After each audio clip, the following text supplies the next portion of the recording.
I'm here to tell you about our story. My name is Steve Ekman and this is Andre Atherton. And our story is not a happy one, but it all started in the summer of 2009. We had been out for the day, we came back, and we found that our apartment had a fire. When we went through the apartment, there wasn't a whole lot left. I lost pictures of my mother and my family, and I'm an only child, so it was really hard. And we looked around at what was left, and luckily we had a lot of our possessions in the car, so we still had our laptop and our phones. And our little dog, we were lucky, we had sent him to the groomers. So we were faced with having to find a place to live. And we moved to the San Vicente Inn in West Hollywood and checked in with our little dog. It's one of the few places that takes a dog. And we stayed there. And we found after a while, because it was only Andre's income that we were living on, I had been let go by Macy's. And it was very difficult because the inn is $500 a week, and it's a lot of money. And we were forced to move to the streets for a while. And while on the streets, we had our little dog, and we moved from here to there.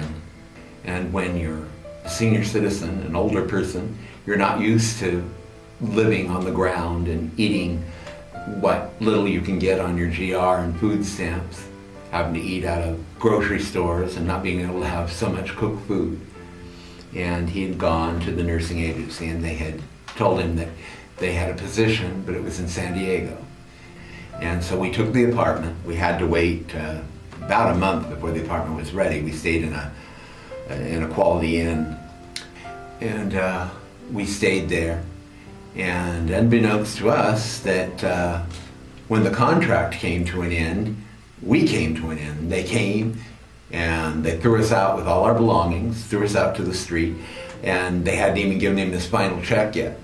So we wandered the streets, and we discovered that there was a Balboa Park close to where we were staying. So we went to the Balboa Park, and that was the biggest mistake we made that day.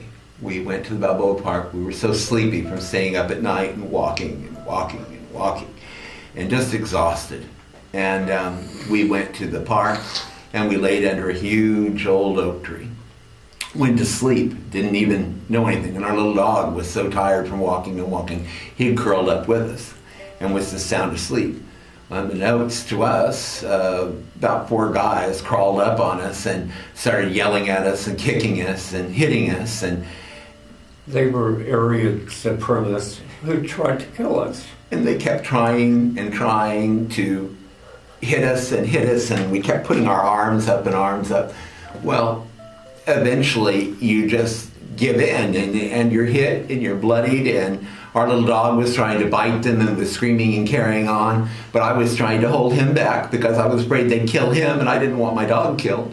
So they were doing this, and they were scaring the hell out of us. Meanwhile, they took everything we had. They grabbed our luggage. We had new luggage. We feel really kind of abused by that. But then when we came back to LA, we thought it would be better again. We always think for the best. We always think positively. But we came and we found that the economy by this time, it was the end of 2010, and the economy had really gone into the dumper. And it was hit and miss for Andre. There was nothing. So we were back on the streets.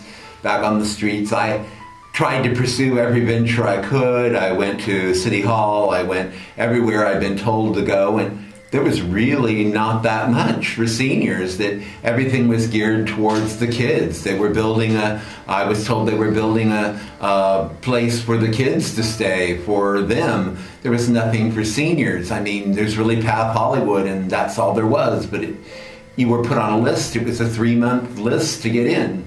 So it was very difficult for us, and we kept going, and our poor little dog, I don't know how he made it through. And weeks went by, and I had another heart attack, about my 7th. and I ended up in the hospital in Cedars-Sinai. And after that, they sent me to a little rehab place. But I was only allowed to stay 1 week, and then I was out on the street again. days. Yeah, 10 days. Yeah. And really working it, were I able to get to be put into Path Madison, where I am now. And it was a very difficult process, very hard for somebody my age to go through. It's very hard. And we felt we were lost. I mean, you don't feel there's any place or anybody who cares about you at this age. Well, when you're so used to having made so much money that you never really even looked at what you were spending, like I never looked at what anything cost before this happened. And Go ahead, honey. And when you end up in this position, there needs to be one source that helps seniors, that pulls us all together and helps us, and there just isn't right now.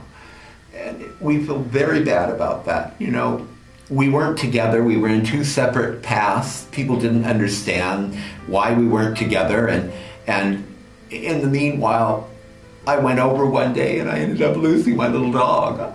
I lost Pepper, which was pretty much my life for a long time. And, you know, it was the hardest thing I ever had to do, was to lose. It's like losing a child when you're a gay man, because that's your child. And I feel so bad that we just didn't know what to do. And then on top of it, the path that Andre was in was saying he had been there long enough, he was going to have to leave. There was no choices for him. The hardest thing I've ever done in my life was to be homeless. And I tell you, we need so much help. The seniors that are homeless, because they're afraid to go places. They need one source they can go to that will lend a hand to them and help them. It's a terrible thing to go through, to have to knock on 20 doors when you're this age. You're not used to it. It's very difficult. And having had a stroke, everything is difficult anyway. And then having to deal with the dog dying and being told I was going to have to live on the sidewalks again, it's just too much. And all this that happened when he was beaten and abused in San Diego, it turned out that he had 13 blood clots in his brain. He turned to jello, and I had to get him to the hospital. I didn't know what to do. He had just gone into a coma. It was horrible, and they told me he was going to have brain surgery and have the blood clots removed, or he was going to die. I had to make that decision after 37 years with this man. It was very, very difficult, and I didn't think I was going to make it. I didn't know. I even thought about suicide at one point. It was the most difficult thing I've ever done in my life. And at this point, we've come back. We've come to the point where we're wanting to head into a new future. But we really still need a lot of help. And we're hoping you will help us, because we really need help. And we need people that are willing to help the senior gays in the community and let us have a future. Thank you so much.